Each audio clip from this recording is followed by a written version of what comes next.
welcome to my YouTube channel. No, this is Kuya Potpot Vlog. At meron tayo isang reaction video, no.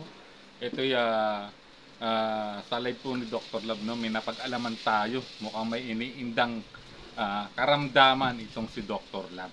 So, ayan, bago tayo magsimula, ay mag-shoutout po muna tayo. May galap shoutout po sa ama ng Kalingap na si Kuya Bal Santos Matubang, Ate Edna Vlogs, Kalingap Rab, 10 ng kanyang mga kasamahan. At syempre, may galap shoutout po sa lahat po ng sumusuporta sa buong Team Kalingap. Isang mapagpalang umaga po, tanghali o gabi mga Kalingap, saan man kayong sulok na mundo naroroon, naway lagi po kayong gabayan ng ating poong may kapal. At yan guys, no, mayroon ako ipapakita sa inyo may video clips kung saan dito ako nalaman kung bakit plano ni Dr. Love na magpunta sa ospital. So guys, panoorin po natin. Sa mga supporters po, viewers, sponsor, thank you. Sana po supportan mo ninyo si Kuya Potpot Vlogs. Yo, maraming salamat. Thank you.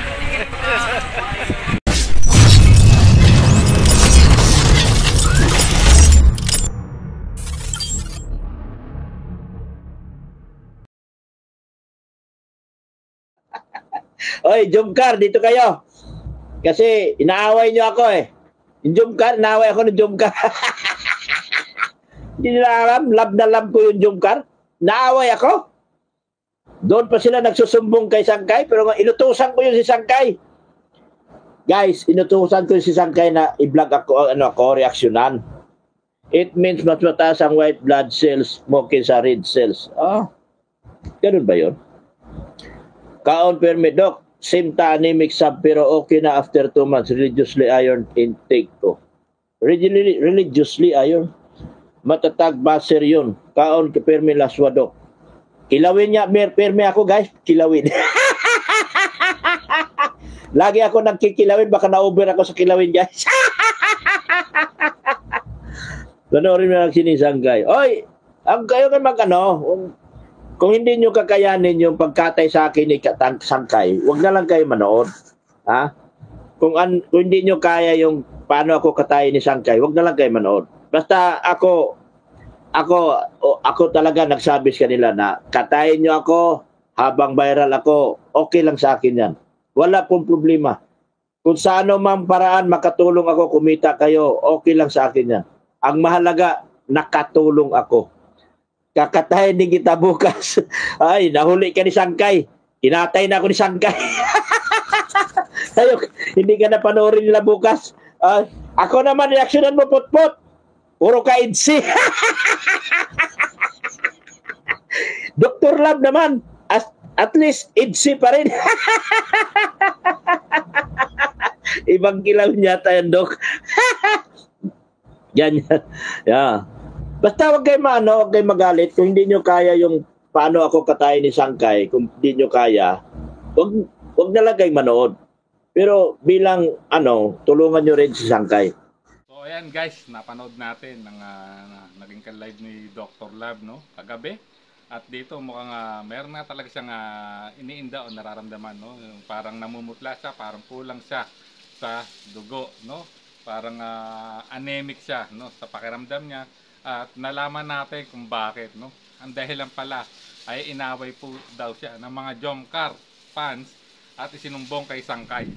At ayun nga, at alam naman natin na nung nakarang araw ay kinontent po siya Sangkay, which is hindi naman ito pinapatulan ni Dr. Love, no. Mukhang kinatay talaga siya ng husto, no, sa mga reaction po ni Sangkay patungkol kay Dr. Love. At alam naman natin mga Kalingap na si Dr. Love ay grabe po ang support po niya sa mga Kalingap partners, reactors po guys, no. Ang masasabi ko lang kay Dr. Love, totoo, tao po yan si Dr. Love. At kung may iniinda mga sakit si Dr. Love, magpa-check up talaga, no. Huwag natin pabayaan ang health natin dahil grabe ang support na binibigay nyo, no, sa aming mga reactor, especially sa mga malilitan channel. Talagang nagpapakatay yan guys ni Dr. Love. Dahil ang katwiran niyan, dyan lang daw niya masusuportahan ang mga Kalingap partners na reactor na tulad ko, dahil kaya po ganun na lang ang niyan, ang nais niya na ma-content siya. Totoo lang kasi yun yung tanda kung paano siya sumuporta sa mga channel ng tulad naming mga reactor. Guys, nakita nyo naman, narinig nyo, no? Talagang nag-request pa si Dr. Lab na reaction ako siya dahil puro edgy na lang daw ang aking laging nire-reactionan. At lumipat naman daw ako kay Dr. Lab para reaksyonan ko siya. Ngunit ang topic pa rin ay edgy. Pambihira ka, Dr. Lab. Pero seriously, no, Dr. Lab, kung medyo mayroong hindi magandang nararamdaman sa katawan, ay kindly, no, talagang kailangan mo talaga magpa-check up, no, para sigurado, no, para malaman mo kung ano talaga, kung ano talaga iniinda mo, kung simpleng anemic or high blood ka, no. Hoping na magpa-check up ka talaga soon, Dr. Lab, no, dahil napakahirap ng magkasakit ngayon, no. At alam natin 'yan dahil tulad ko, marami rin akong iniindang karamdaman, kaya marami akong maintenance at nagkakaroon na tayo ng edad, Dr. Lab. Kaya, no, sana ay huwag natin na baliwalain ang ating kalusugan, no. Minsan ay kumonsulta tayo sa mga espesyalista, no, kasi at kung may pagkakataon, kasi nga guys, health is wealth, ika nga, no.